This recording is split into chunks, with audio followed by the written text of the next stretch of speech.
அஹ், ஈசாக்கு மாலை வேளையில் என்ன செஞ்சார்? தியானம் பண்ணும்படியாக கடந்து சென்றார். அப்போ இந்த மாலை வேளை நமக்கு ஆண்டவருடைய வசனத்தை தியானிக்கிறது மிகவும் நல்லது இல்லையா? அது ரொம்ப முக்கியமாக சொல்லப்பட்டிருக்கிறத பார்க்குறோம். அதனால் இந்த மாலை வேளையில் நாம் தேவனுடைய சமூகத்தில் வந்திருக்கிறது பெரிய சிலாக்கியம். சரி, இன்றைக்கு நம்ம பார்க்குறது என்ன அப்படின்னா, பிரவேசித்தல் அப்படின்னு சொல்லிட்டு நம்ம என்ன செய்கிறோம், ஒரு சில வசனங்களை பார்க்க போகிறோம். முதலாவது ஒரு 2 வசனம் உங்களுக்கு சொல்லுவேன். அதில் உள்ள வித்தியாசத்தை நீங்கள் என்ன செய்யணும், கண்டுபிடிக்கணும். அதனால் வாசிக்கிறப்பே நீங்கள் கவனிச்சுக்கோங்க. ஆதியாகமம் 7ஆம் அதிகாரம் 1வது வசனத்தை வாசிங்க.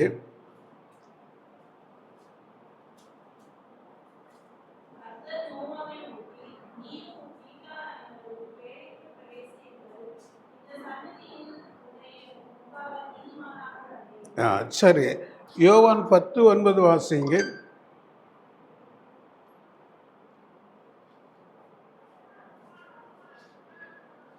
நானே வாசல், என் வழியாய் ஒருவன் பிரவேசித்தால் அவன் ரட்சிக்கப்படுவான், அவன் உள்ளும் புறமும் சென்று மேய்ச்சலை கண்டடைவான். சரி, இந்த 2 வசனத்துக்கும் உள்ள வித்தியாசம் என்ன தெரியுமா? பாருங்களேன், யோசிங்களேன்.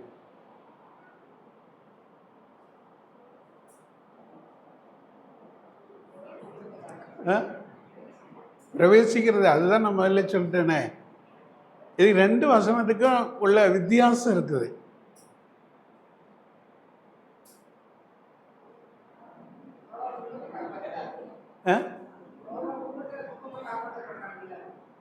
எனக்கு சரியா கேட்கல. குடும்பமா? சரி. ஆமாம், அதான் ரட்சிப்பை பற்றி தான் இருக்கு.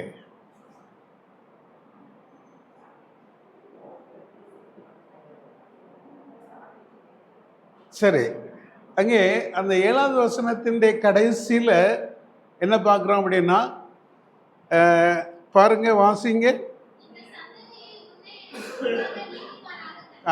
இந்த சந்ததியில், அப்போ அந்த சந்ததி எல்லாமே பாவத்தில் தான் அழிஞ்சிக்கிட்டு இருக்கிறாங்க.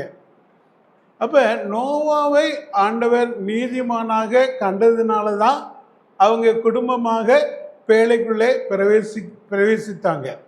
நீதிமான், ஞாபகம் வச்சுக்கோங்க, நீதிமானாக கண்டதுனால அவங்க குடும்பமாக பேழைக்குள்ளே பிரவேசித்தாங்க.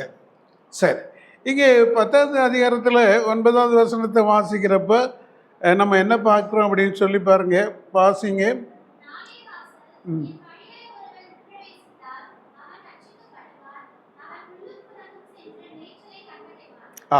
இங்கே என்ன பார்க்குறோம் அப்படின்னா, நானே வாசல் இல்லையா? அங்கேயும் ஒரு வாசல் தான் இருந்துச்சு வேலைக்கு, இங்கேயும் ஒரு வாசல் தான். நானே வாசல். ஆனால் ஒருவன் அதற்குள்ளே பிரவேசித்தால் அதுக்கப்புறம் தான் அவன் என்ன ஆகிறான்? நீதிமானாக, ரட்சிக்கப்பட்டு நீதிமானாக மாறுகிறான். அப்போ ரெண்டுக்குள்ள என்ன வித்தியாசம் இருக்கு? அங்கே நீதிமானாக இருந்ததுனால அந்த ரட்சிப்பின் பேழைக்குள்ளே பிரவேசிக்கிறாங்க. இங்கே பாவிகளாகிய நாம் அங்கே வாசல், ஆண்டவராகிய இயேசு கிறிஸ்துங்கிற வாசலுக்குள்ளே போனதுக்கு அப்புறம் தான் நாம் என்ன செய்கிறோம்? நீதிமானாக மாற்றப்படுகிறோம், ரட்சிக்கப்படுகிறோம். அப்போ ரட்சிக்கப்பட்டதுக்கு அப்புறம் நம்ம நீதிமானாக மாற்றப்படுகிறோம். சரியா? அப்போ 2க்கும் வித்தியாசம் இருக்கு. அங்கே நீதிமானாக இருந்ததுனால எங்க பேழைக்குள்ளே பிரவேசித்தாங்க. இங்கே நம்ம நீதிமானாக மாறினதுக்கு அப்புறம் ரட்சிக்கப்படுகிறது இல்லை இல்லையா? ரட்சிக்கப்பட்டதுக்கு அப்புறம் அந்த வாசலுக்குள் பிரவேசித்ததுக்கு அப்புறம் தான் நம்ம நீதிமான்களாக மாறுகிறோம். சரியா? அப்போ இங்கே நம்ம நோவாவை குறித்து நம்ம பார்க்குற சமயத்தில் நம்ம அடிக்கடி கேட்ட ஒரு செய்தி தான். ஆனாலும் நோவாவுடைய காலத்தில் வாழ்ந்து கொண்டிருந்த ஜனங்களுடைய நிலைமை என்ன அப்படின்னா, அவங்க பாவத்தில், அக்கிரமத்தில் தான் வாழ்ந்து கொண்டு இருந்தாங்க. அப்போ அவங்க அவங்கள தேவன் என்ன செஞ்சாங்க, அழிக்க திட்டமிட்டாங்க. ஆனால் அந்த நாட்களில் நீதிமானாகிய நோவாவின் நிமித்தம் அந்த குடும்பம் என்ன செஞ்சது, ரட்சிக்கப்பட்டது. இங்கே நம்ம பார்க்குற சமயத்தில் இன்றைக்கு வாழ்ந்து கொண்டு இருக்கிற எல்லாருமே என்ன செய்கிறாங்க, நிறைய பேர் பாவத்தில் வாழ்ந்து கொண்டு இருக்கிறத நம்ம பார்க்குறோம் இல்லையா? பாவத்தில் வாழ்ந்து கொண்டு இருக்கிறாங்க. அப்போ அவங்க ரட்சிக்கப்படுறதுக்கு ஒரே ஒரு வழி தான் இருக்குது. ஒரே வழி, ஒரே வாசல் இல்லையா? அப்போ அதுக்கு ஒரே வழி ஆண்டவராகிய இயேசு கிறிஸ்து தான். அவர் மூலமாக தான் நாம் என்ன செய்கிறோம், ரட்சிக்கப்படுகிறோம். அவருடைய நாமமே அன்றி வேறொரு நாமமும் நமக்கு கட்டளையிடப்படவும் இல்லை. சரியா? அப்போ அதனால நம்ம என்ன செய்கிறோம் அப்படின்னு சொன்னோன்னா, அந்த வாசல் வழியாய் உட்பிரவேசிக்கிறவர் ரட்சிக்கப்படுவான், உள்ளும் புறமும் சென்று மேய்ச்சலை கண்டடைவான். சரியா? அங்கே நோவா தான் கொண்டு போய் என்ன செய்யணும், கொடுக்கணும். இங்கே போய் நமக்கு தேவையானதை என்ன செஞ்சுக்கிடலாம், மேய்ச்சலை மேய்ந்து கொள்ளலாம். சரி. அப்போ அதனால இங்கே அந்த வாசல் வழியாக பிரவேசித்தவங்க,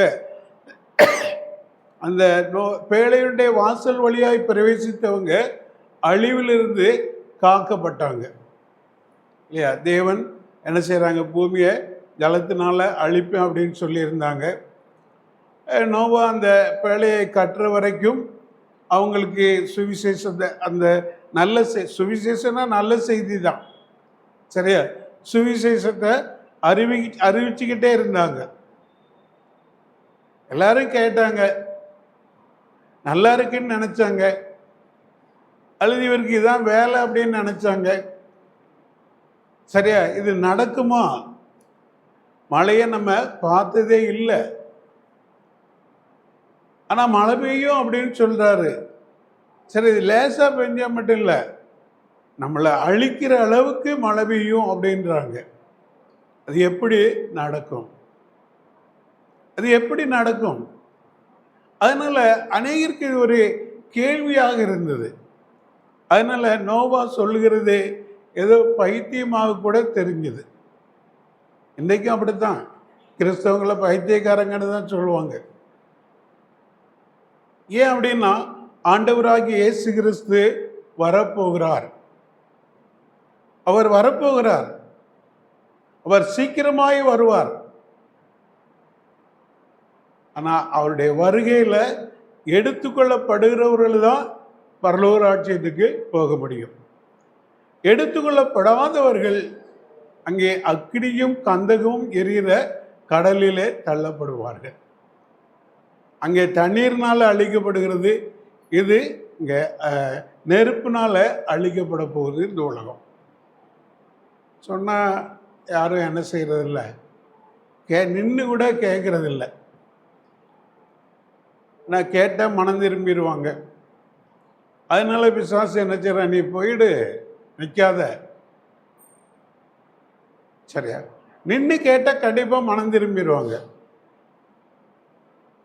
ஆனால் அது மட்டும் இல்லை, அவங்களுக்கு அவ்வளவு சுவிசேஷத்தை, இந்த நல்ல செய்தியை அறிவித்து கொண்டு வந்தும் என்ன செய்யலை, மக்கள் மனம் திரும்பலை. சரி, ஒருத்தராச்சும் ஐயா நான் அவங்க கூட வரேன் அப்படின்னு சொல்லிட்டு வரல. நோவாவும் அவருடைய குடும்பமும் தான். இன்னொரு குடும்பத்தை நம்ம என்ன செய்கிறோம் பார்க்குறோம்.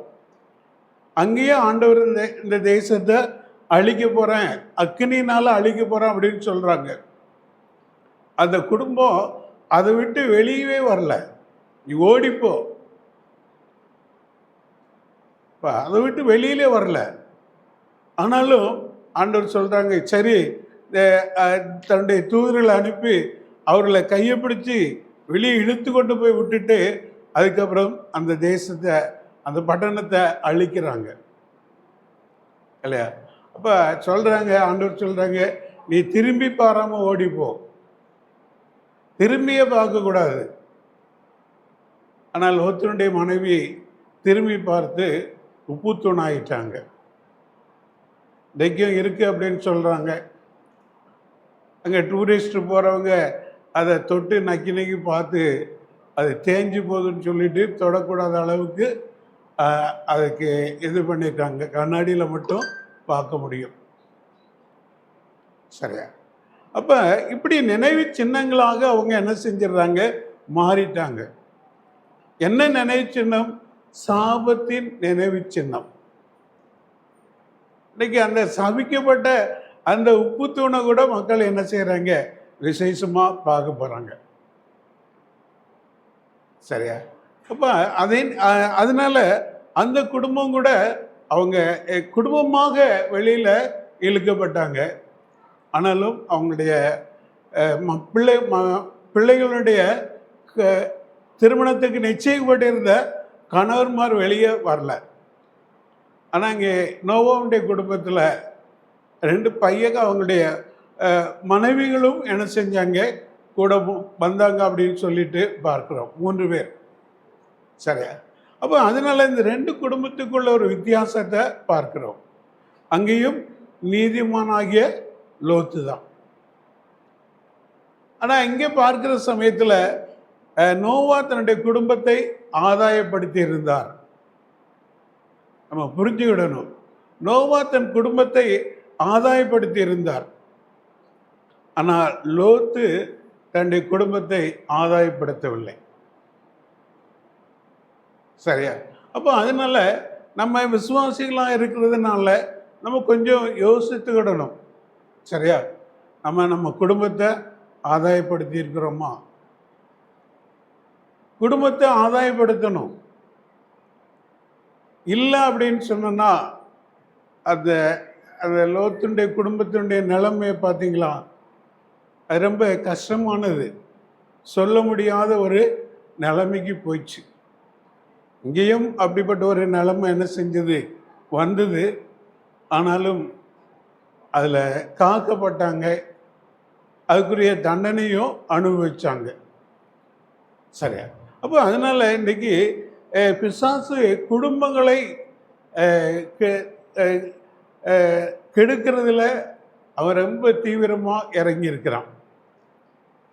இப்போ அதனால் வளர்ந்து வரக்கூடிய உங்களுடைய வாழ்க்கையில் உங்களுடைய குடும்பத்தை, உங்களுடைய பிள்ளைகளை ஆண்டவருக்காக வளர்க்கணும். அப்படிங்கிறதுல என்ன செய்யணும், ஜாக்கிரதையாக இருக்கணும். அன்றைக்கு இஸ்ரவேல் ஜனங்களுக்கு கூட ஆண்டவர் சொன்னாங்க, நீ நடக்கும்போதும் உட்கார்ந்துருக்கும் போதும் படுத்திருக்கும் போதும் அவைகளையே என்ன செய்யணும், பேசணும். அப்போ இந்த நியாயப்பிரமாண புஸ்தகத்தை அவங்களுக்கு என்ன செய்யணும், சொல்லி கொடுக்கணும். இந்த 5 ஆகமத்தையும் அவங்களுக்கு என்ன செய்யணும், சொல்லி கொடுக்கணும். இன்னைக்கு பாருங்க, நம்ம பிள்ளைகள் எப்படி இருக்காங்கன்னு சொல்லி உங்களுக்கே தெரியும்.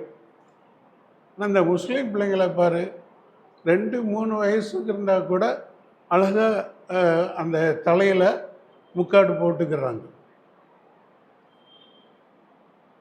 சரியா? தலையில் அழகாக என்ன செய்கிறாங்க, முக்காடு போட்டுக்கிறாங்க. எங்கிட்டுக்கு வீட்டுக்கு எத்தாப்புல அது என்ன படிக்கிறது, மதரசா அது இருக்குது. நிறைய பிள்ளைகள் என்ன செய்கிறாங்க, வராங்க. அவ்வளோ ஒழுக்கமாக சின்ன சின்ன பிள்ளைகள் தான் கொண்டாந்து விடுறாங்க. அவ்வளோ ஒழுக்கமாக தலையில் அந்த முக்காடு போட்டு அவ்வளோ இதாக மதரசாவில் படிச்சுக்கிட்டு போகிறாங்க.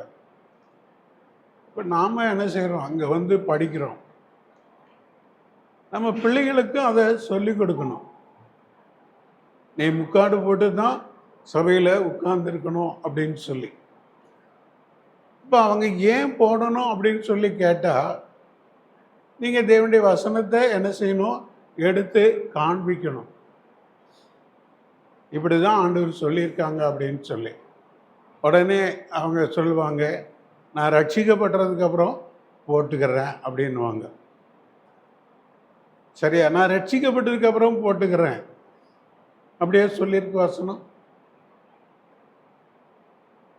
அப்படியே சொல்லியிருக்கு இல்லை. சரியா? ஸ்திரியானவள்.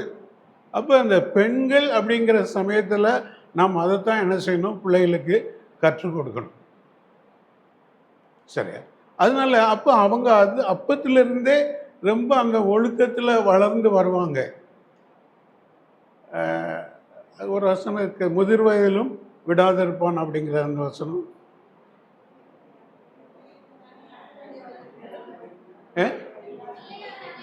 அஹ், பிள்ளைகளை நடத்த வேண்டிய வழியில நடத்து. அப்போ முதிர் வயதிலும் அதை விடாதிருப்பான். அப்போ அதை நம்ம சொல்லி கொடுக்கணும். இன்றைக்கு நம்ம சேரில் உட்காந்துடுறதுனால பிள்ளைகளுக்கு நீ முழங்கால் போடு முட்டி போடு அப்படின்னு நம்ம என்ன செய்கிறதில்ல, சொல்லி கொடுக்கறதில்ல. முன்னாடி நல்லா விளையாடுறாங்க, சரியா? ஆனால் நாங்கள் சிஎஸ்சியில் தான் நாங்கள் வளர்ந்து வந்தோம். நான் ஆண்டவரை ஏற்றுக்கொண்டதும் சிஎஸ்சியில் தான். அதுக்கப்புறம் தான் இந்த சத்தியத்தை அறிஞ்சு இந்த சத்தியத்துக்குள்ளே கடந்து வந்தோம். அதுக்கு முன்னாடி சீசன் அப்போ எங்கள் கோயிலுக்கு போனால் முழங்காலே தான் நிற்கணும். சின்னவங்க பெரியவங்க எல்லாம் சின்னதுலேருந்தே அப்படி நிற்கலாம் அப்படின்னு சொன்னோன்னா அப்படி கவுந்து கையை ஊனுனாலே பின்னால் கொட்டு விழும். ஏன்னு என்ன மாடா, கையை ஊன்னா மாடான்னு கேட்பாங்க, சரியா? அப்போ அப்படி தான் என்ன செஞ்சு வளர்ந்து வந்தோம். சிஎஸ்சினாலும் அப்படி தான் வளர்ந்து வந்தோம். இன்னைக்கு பிரதரன் அப்படிங்கிறதுனால எந்த கண்ட்ரோலுமே கிடையாது, சரியா? ஆமாம், இது சிஎஸ்ஐயாக இருந்தால் அந்த கண்ட்ரோல் கண்டிப்பாக இருக்கும். அதனால் அப்போ அந்த ஒழுக்கத்தின்படி வந்ததுனால தான் இந்த வழி விலகி போனாலும் இந்த ஆண்டவராகிய இயேசு கிறிஸ்துவை ஏற்றுக்கொள்வதற்கு ஒரு வாய்ப்பாக இருந்தது. இப்போ நடத்த வேண்டிய வழியில் நடத்துனதுனால என்றைக்கும் அது என்ன செய்யுது, நான் விடாமல் இருக்கிறதுக்கு வசதியாக இருக்கு. ஆண்டவரை ஏற்றுக்கொள்வதற்கு வசதியாக இருந்துச்சு. இல்லைன்னா இவங்க இப்படி தான் சொல்லிகிட்டு இருப்பாங்கன்னு போய்கிட்டே இருந்திருப்பேன், சரியா? அதனால் நம்ம வளர்க்கிறது ரொம்ப என்ன செய்யும், முக்கியம். இந்த குடும்பத்தை ஆதாயப்படுத்துறது. இப்போ நோவாவுக்கும் லோத்துக்கும் உள்ள வித்தியாசத்தை நாம் என்ன செஞ்சுக்கணும், கண்டுக்கிடணும். சரி, இப்போ இங்கே பார்க்குறப்ப நானே வாசல், அவர் தான் வாசல் அப்படின்னு சொன்னோன்னா எப்படி அவர் வாசல் அப்படின்னு சொல்லி நம்ம பார்க்குறோம், இல்லையா? ஆண்டவராகிய இயேசு கிறிஸ்துவே வாசல். எதுக்கு வாசல்? நாம் ரட்சிக்கப்படுவதற்கு, நாம் மனம் திரும்புவதற்கு, நாம் நீதிமானாக மாற்றப்படுவதற்கு இன்றைக்கு ஒரே வாசல் தான் உண்டு. அந்த வாசல் ஆண்டவராகிய இயேசு கிறிஸ்து. ஏன் அப்படின்னா அவர் தான் நமக்கு பரலோகத்தை விட்டு இந்த உலகத்துக்கு இறங்கி வந்த தேவன், இல்லையா? இப்போ பரலோகத்தில் அவர் எப்படி இருந்தார் அப்படின்னு சொல்லி வெளிப்படுத்தின விசேஷத்தில் பார்க்குறோம். அதே மாதிரி தேவதூதர்கள் அவர்கள் என்ன செஞ்சுக்கிட்டு இருந்தாங்க அப்படின்னு சொல்லி பார்க்கிறோம், இல்லையா? அப்பேற்பட்ட தேவன் அந்த சிலாக்கியத்தை விட்டு இந்த உலகத்துக்கு என்ன செஞ்சாங்க, இறங்கி வந்தாங்க. எப்படி இறங்கி வந்தாங்க அப்படின்னா ஒரு மனுஷனுடைய சாயலாக வந்தாங்க. மனுஷனுடைய சாயலாக வந்து மனிதனுடைய காரியங்களை அறிந்து மனிதனுக்கு தேவனுடைய காரியத்தை போதித்தாங்க, சரியா? போதிச்சாங்க. அதே நேரத்தில் தன்னுடைய வேலை வந்தபோது தான் என்ன நோக்கத்துக்காக இந்த உலகத்துக்கு வந்த, இல்லையா? நம்மளும் ஒரு நோக்கம் இல்லாமல் எங்கேயுமே என்ன செய்யறதில்ல, போகிறதில்லை. இங்கே வந்தாலும் நமக்கு ஒரு நோக்கம் இருக்குது, தேவனுடைய வார்த்தையை கேட்கணும் அப்படிங்கிற ஒரு நோக்கம் இருக்குது. அதே மாதிரி ஆண்டவர் அவங்க வந்ததனுடைய நோக்கத்தை வேலை வந்த பொழுது நிறைவேற்றினார். அப்படின்னு சொன்னோன்னா அவர் அதுக்கு முன்னாடி பிடிச்சிடணும், கடலை தள்ளிடணும், மலையிலிருந்து தள்ளிடணும் அப்படின்றலாம் முயற்சி பண்ணினாங்க, ஆனால் முடியலை. இப்பயும் யூதாஸ் காட்டி கொடுத்தா அவங்க என்ன செஞ்சிடலாம், மறைஞ்சு போயிடலாம். ஆனால் அவருடைய வேலை வந்துருச்சு.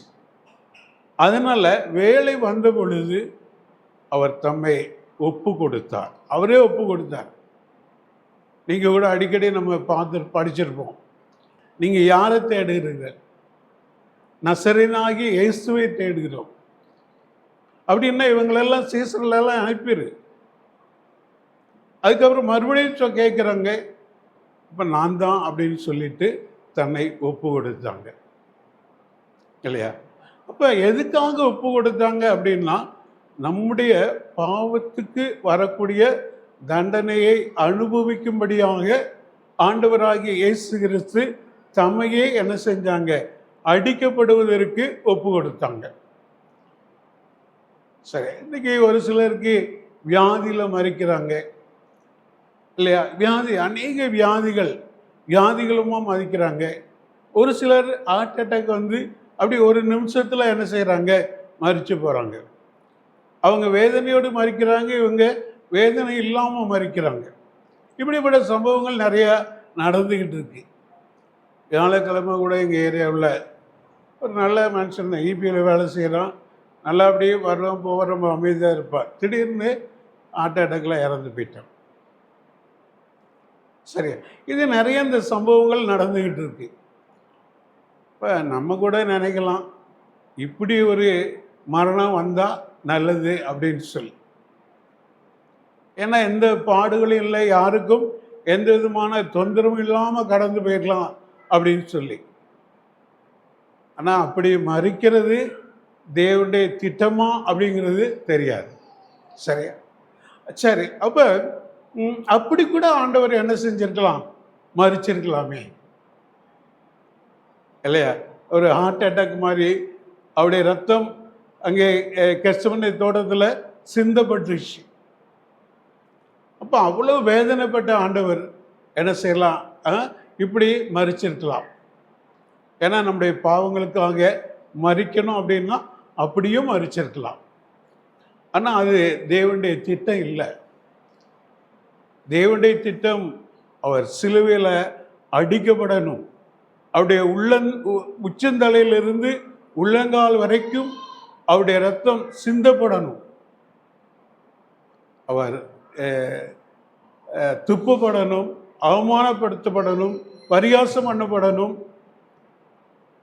இல்லையா? கேலி செய்யப்பட வேண்டும். இப்படிங்கிறது தேவனுடைய திட்டமாக இருந்தது. ஏன் அப்படின்னா நம்ம அதுக்கு தான் தகுதியானவங்க. ஏன்னா மரத்தில் தூக்கப்படுகிற எவனும் சபிக்கப்பட்டவன். அப்போ அந்த சாபத்தின் சின்னமாகிய அந்த மரச்சிலுவையில் ஆண்டவராகிய இயேசு கிறிஸ்து தொங்கிக் கொண்டு இருக்கிறார், அடிக்கப்பட்டு இருக்கிறார் என்று சொன்னால் இந்த மனுஷன் சபிக்கப்பட்டவன். இப்போ நாம் எல்லாருமே சபிக்கப்பட்டவர்கள். நமக்கு கொடுக்க வேண்டிய தண்டனை இப்படிப்பட்ட ஒரு தண்டனை தான். அதனால அந்த தண்டனையிலிருந்து நம்மை விடுதலை ஆக்கும்படியாக ஆண்டவராகிய இயேசு கிறிஸ்து அந்த மரச்சிலுவையில் அடிக்கப்பட்டார். அது மட்டுமல்ல, பழைய ஏற்பாட்டில் நம்ம பார்க்கிறோம், ரத்தம் சிந்தது இல்லாமல் மன்னிப்பு இல்லை. சரியா? அப்போ நமக்கு நம்முடைய பாவம் மன்னிக்கப்படணும்னா ரத்தம் சிந்தப்பட வேண்டும். அன்றைக்கு அவங்க என்ன செஞ்சாங்க? ஆடு, மாடு, வெள்ளாடு இப்படி இவைகளுடைய ரத்தத்தை என்ன செஞ்சாங்க? சிந்தினாங்க. அது நம்முடைய பாவங்களை மன்னிக்காது. அதன் மூலமாக நம்முடைய பாவம் சுத்திகரிக்கப்படாது. அதனால் அங்கே ஆண்டவராய் தெய்வமே மனிதனாக இந்த உலகத்தில் வந்து வாழ்ந்து அவர் தம்முடைய இரத்தத்தை சிந்தி மரித்தார். அதனால தான் இயேசு கிறிஸ்துவுடைய இரத்தம் சகல பாவங்களையும் நீக்கி நம்மை சுத்திகரிக்கும். பாருங்க, நம்ம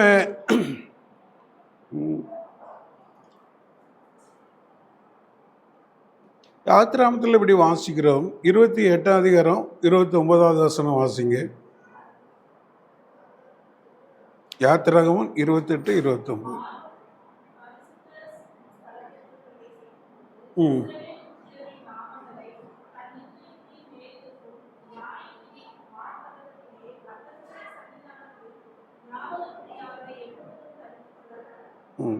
சரி, அதுக்கு ஏன் அப்படின்னு சொன்னா, அங்கே பரிசுத்த ஸ்தலத்தில் பிரவேசிப்பதற்கு இல்லையா?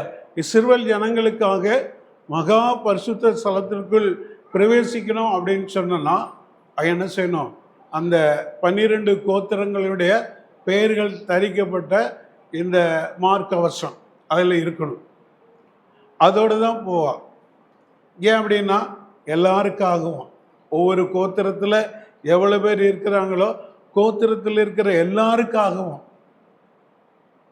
என்ன செய்யணும்? அவர் ரத்தத்தோடு தான் தேவனுடைய சமூகத்தில் பிரவேசிக்கணும்.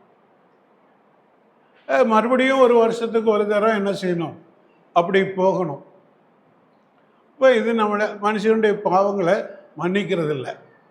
ஆனால் ஆண்டவராகிய இயேசு கிறிஸ்து நமக்காக அவருடைய பரிசுத்தமான இரத்தத்தை சிந்தி அந்த இரத்தத்தோடு தேவனுடைய சமூகத்தில் பிரவேசித்திருக்கிறார் இல்லையா? அப்போ அதனால ஆண்டவராகிய இயேசு கிறிஸ்து தான் நமக்கு வழியாக இருக்கிறார் என்று சொல்லி நாம் பார்க்கிறோம். அப்போ அதனால அடுத்து இன்னொரு வசனத்தை நம்ம வாசித்து சிந்திச்சு முடிக்கலாம். பாருங்க, லூக்கா 19:1 வாசிங்க. லூக்கா 19:1.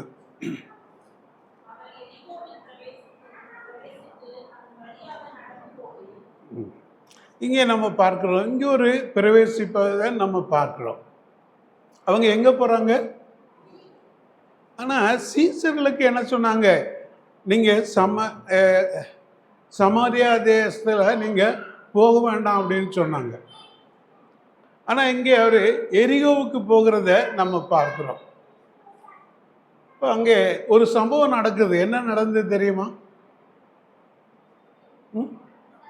சகேயு இல்லையா?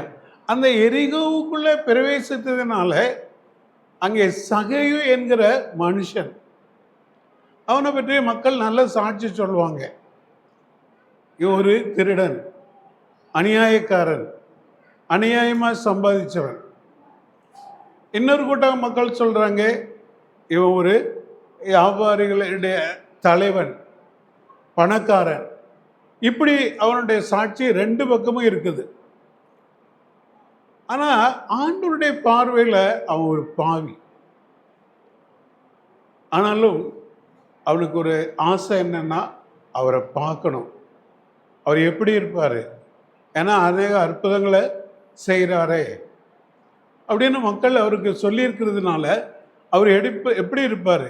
கருப்பாக இருப்பாரா, சிவப்பாக இருப்பாரா, உயரமாக இருப்பாரா, குள்ளமாக இருப்பாரா? ஏன்னா இவன் குள்ள, அதனால் எப்படி இருப்பார் அப்படின்னு சொல்லி பார்க்கணும். இன்றைக்கு கூட அப்படி தான் மக்கள் என்ன செய்கிறாங்க, விரும்புகிறாங்க. ஒரு நடிகன் அப்படின்னு சொன்னால் அவர் எப்படி இருப்பார் நேராக பார்க்கணும். படத்தில் தான் பார்த்துருக்குறோம், நான் நேராக பார்க்கணும், அடித்து பிடிச்சி வந்து என்ன செய்கிறத பார்க்குறோம் இல்லையா? படத்தில் எத்தனையோ படத்தில் பார்க்குறோம் அவர் இப்படி தான் இருப்பார் அப்படின்னு தெரியுது, டிவிலையும் நம்ம பார்க்குறோம். ஆனால் அதை விட நான் நேராக பார்க்கணும். சகைக்கும் அப்படி தான் ஒரு எண்ணம், எப்படியும் அவரை நானே என்ன செய்யணும், நேராக பார்க்கணும். அடித்து பிடிச்சி கூட்டத்துக்குள்ளே போனார், முடியல. அதுக்கப்புறம் தான் அவர் ஒரு தந்திரமாக ஒரு வழியை தேடினார். சரி, அவருக்கு முன்னாடி போய் மரத்தில் ஏறி உட்கார்ந்தா அவரை நல்லா பார்த்துடலாம். இதுக்கு முன்னாடி கூட நிறையா மரத்தில் ஏறி, மின்கம்பத்தில் ஏறி இப்படியெல்லாம் பார்க்க விரும்பினாங்க.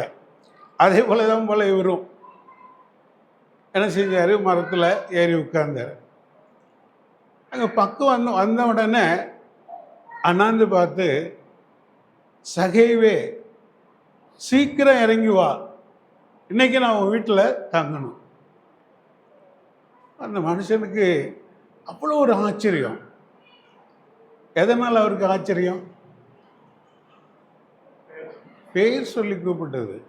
அடுத்தது என்னன்னா, வீட்டுக்கு வரேன் அப்படின்றாரு இல்லையா? நம்ம பார்க்கணும்னு தான் நினைச்சோம், ஆனால் எப்படி இவருக்கு என் பேர் தெரியும் இல்லையா? பேர் எப்படி தெரியும்? ரொம்ப ஆச்சரியம். இன்னைக்கு கூட கிறிஸ்தவர்கள் பேர் சொல்லியெல்லாம் கூப்பிடுறாங்க. அது பொதுவாக கிறிஸ்தவ பெயர்களெல்லாம் சொல்லிடுவாங்க. சொன்னோன்னா அந்த பேர் யாருக்காச்சும் இருக்கும். நம்ம சபையிலையும் சுமதிங்கிறது நிறையா இருக்குது, சாமுங்கிறது நிறையா இருக்குது. அதை மாதிரியெல்லாம் நிறையா செய்கிறாங்க. ஆனால் இவங்க பர்டிகுலராக சகிவே கீழே இறங்கி வா. அப்போ ரொம்ப ஆச்சரியிடுச்சு. வீட்டுக்கு இறங்கி வந்தான். உன் வீட்டுக்கு நான் வரணும் அப்படின்னு சொன்னாங்க. ஐயோ, என் வீட்டுக்கு நீங்கள் வர முடியாது. அதுக்கப்புறம் அப்படி விட்டுருல, தன்னுடைய பாவத்தை அறிக்கை செய்கிறார். நான் என்னுடைய ஆஸ்தியை பாதிய ஏழைகளுக்கு கொடுக்குறேன், பாதிய ஏழைகளுக்கு கொடுக்குறேன், மீதிய நாளத்தின அநியாயமாய் வாங்கினதை நாளத்தினாய் திரும்ப கொடுக்குறேன். சரியா? அதுக்கப்புறம் தான் ஆண்டவர் சொல்கிறாங்க, இந்த வீட்டுக்கு ரட்சிப்பு வந்து. அதே போல் ஆண்டவராக இயேசு கிறிஸ்துவை ஏற்றுக்கொள்ளாதவங்க நம்முடைய பாவத்தை அறிக்கை செய்தால்தான் நமக்கு ரட்சிப்பு. அப்போ தான் நம்ம ஆண்டவர் அந்த வாசல் வழியாக பிரவேசித்து பரலோகத்துக்கு போக முடியும். பாவத்தை அறிக்கை செய்யலை அப்படின்னு சொன்னால் நமக்கு ரட்சிப்பு இல்லை. ஆண்டவர் சொல்கிறாங்க, தன் பாவங்களை மறைக்கிறவன் வாழ்வடைய மாட்டான். ஆண்டவருக்கு தெரியும் நீங்கள் யார் அப்படின்னு அவருக்கு தெரியும். அதனால் அவர் சொல்கிறார், அவனுடைய வாயினால் சொல்லு, இல்லையா? வாயினால் சொல்லு, இருதயத்தில் விசுவாசி, அப்போ நீ ரட்சிக்கப்படுவ. அதை தான் ஆண்டவர் விரும்புகிறாங்க. அதனால் ஏற்றுக்கொள்ளாதவங்க வாயினால் அறிக்கை செஞ்சு, நான் பாவி என்பதை உணர்ந்து தன் வாயினால் அறிக்கை செஞ்சு அவரை ஏற்றுக்கொள்ள வேண்டும். ஏற்றுக்கொண்ட அவருடைய பிள்ளைகளாக இருக்கிற நாம் ரொம்ப ஜாக்கிரதையாக என்ன செய்யணும், இருக்கணும் அப்படின்னு சொல்லி பார்க்குறோம். ஏன் அப்படின்னு சொன்னால்,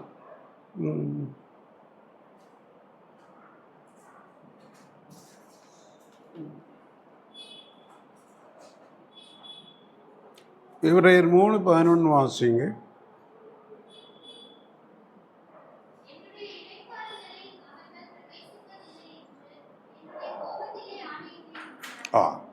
பாருங்க, தேவனுடைய கோபம் நம்ம மேலே வரக்கூடாது. எப்போ வரும் அப்படின்னா, அவருடைய வார்த்தைக்கு கீழ்ப்படியாமல் போகிறப்ப தான் தேவனுடைய கோபம் நம்ம மேலே வரும். புரிஞ்சுக்கிடணும். அப்போ தேவன் அன்புள்ளவர் தான், இரக்கமுள்ளவர் தான், இல்லையா? இல்லை அப்படின்னு இல்லை, பாசமுள்ளவர் தான், இல்லையா? நம்மளை நேசிக்கிறாரு தான், நம்மளை கைவிட மாட்டார். ஆனால் அதே நேரத்தில் அவருடைய வழியை விட்டு நாம் வழி விலகி போவோம் அப்படின்னு சொன்னால், அவருக்கு கீழ்ப்படியாமல் போவோம் அப்படின்னா அவருடைய கோபம் நம்ம மேலே வரும். அவருடைய கோபம் நம்ம மேலே வந்தால் நாம் அவருடைய இளைப்பாறுதலுக்குள்ளே பிரவேசிக்க முடியாது. பரலோக ராஜ்யத்துக்குள்ளே நம்ம பிரவேசிக்க முடியாது. இங்கே நமக்கு நிறைய வேலைகளும் பிரச்சனைகளும் வியாதிகளும் கஷ்டங்களும் தான் இருக்குது. ஆனால் நம்ம இளைப்பாறக்கூடிய ஒரு இடம் இருக்குது. அங்கே எதுவுமே கிடையாது. இங்கே இருக்கிறது எதுவுமே கிடையாது. நிம்மதியாக இருக்கலாம், சந்தோஷமாக இருக்கலாம், சந்தோஷமாக இருக்கலாம், எப்பொழுதும் பாடிக்கிட்டே இருக்கலாம். இங்கே நம்ம நினைப்போம், கொஞ்ச நாள் பாடுவோம், அதுக்கப்புறம் பாட முடியாமல் போயிடும். ஆனால் அங்கே அப்படி இல்லை. அந்த பரலோக ராஜ்யத்துக்குள்ளே பிரவேசிக்கணும் அப்படின்னு சொன்னால்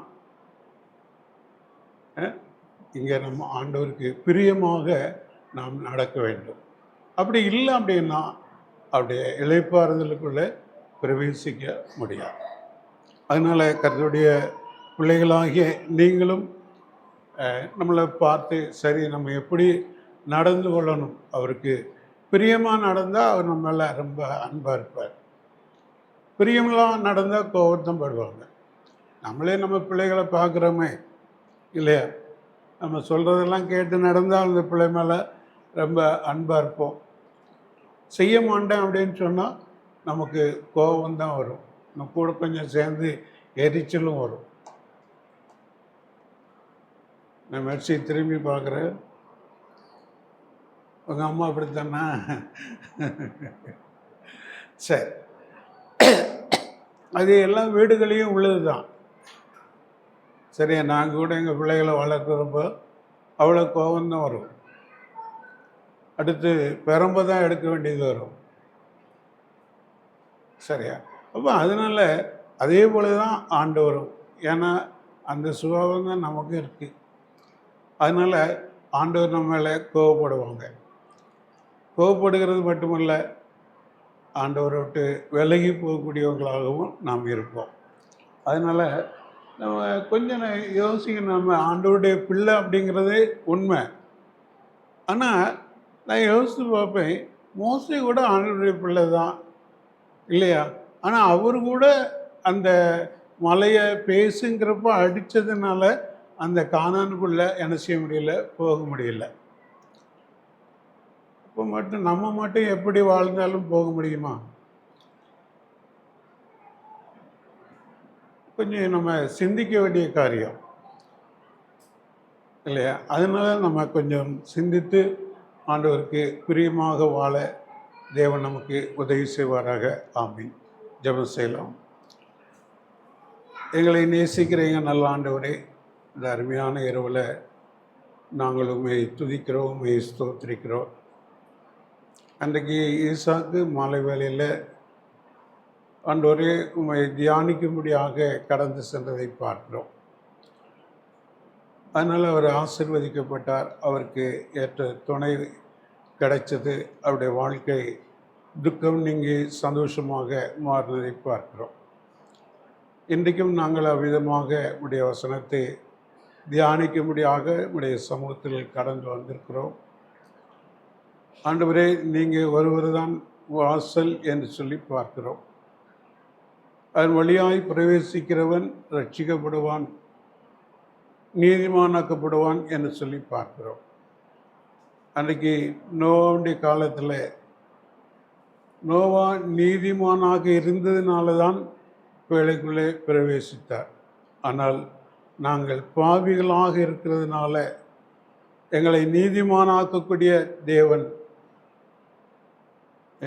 எங்களுடைய வாசலாக இருக்கிறீங்க. அதுக்குள்ளே பிரவேசிக்கும் பொழுது பிரவேசித்ததுக்கு அப்புறம் எங்களை நீதிமானாக மாற்றுகிறீர்கள்.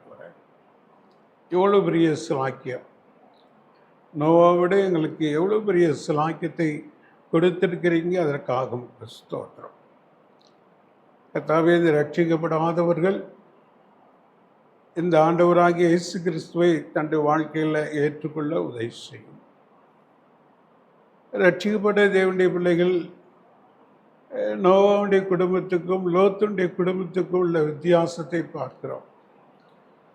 அதனால தான் அன்றைக்கு இஸ்ரவேல் ஜனங்களுக்கு பிள்ளைகளை எப்படி வளர்க்கணும் அப்படின்னு சொல்லி கொடுத்தீங்க. உடைய வசனத்தை உட்கார்ந்திருக்கிற போதும் எழுந்திருக்கிற போதும் நடக்கும்போதும் படுத்திருக்கிற போதும் அதை போதிக்க வேண்டும் என்று சொன்னீங்க ஆண்டவரை. அவ்விதமாக போதித்து தேவனுக்கு பிரியமானவர்களாக வளர்க்க எங்களுக்கு உதவி செய்யும். அது மட்டுமல்ல ஆண்டவரை, நாங்கள் உண்மை கோபப்படுத்தாதபடிக்கு எங்களுடைய வாழ்க்கையில் வாழும்படியான சிலாக்கியத்தை தாங்க. வந்த ஒவ்வொருவருக்காக உமக்கு ஸ்தோத்திரம். ஆண்டவரே, உம்முடைய வசனத்தை கேட்கிறவர்கள் பாக்கியவான்கள் என்று சொல்லியிருக்கிறீங்க. இவர்கள் பாக்கியவான்கள் தான். அதன்படி நடக்கிறவர்கள் அதை விட பாக்கியவான்கள் என்று பார்க்கிறோம். அதன்படி நடந்து இன்னும் அதை விட பாக்கியவான்களாக எங்களை மாற்றும். அடியனுக்கும் பாராட்டின கிருபைக்காக உமக்கு ஸ்தோத்திரம். தொடர்ந்து மாறாத தேவன் எங்களோடு கூட இருந்து எங்களை வழி நடத்த வேண்டும் என்று ஆண்டவராகிய இயேசு கிறிஸ்துவின் இனிய நாமத்தில் உடைய சமூகத்தில் வேண்டிக் கொள்கிறோம் நல்ல பிதாவே. ஆமென். என் ஆத்மாவே கர்த்தரை ஸ்தோத்ரி, என் முழு உள்ளமே அவருடைய பரிசுத்த நாமத்தை ஸ்தோத்ரி. என் ஆத்மாவே கர்த்தரை ஸ்தோத்ரி, அவர் செய்த சகல உபகாரங்களையும் மறவாதே. ஆமென்.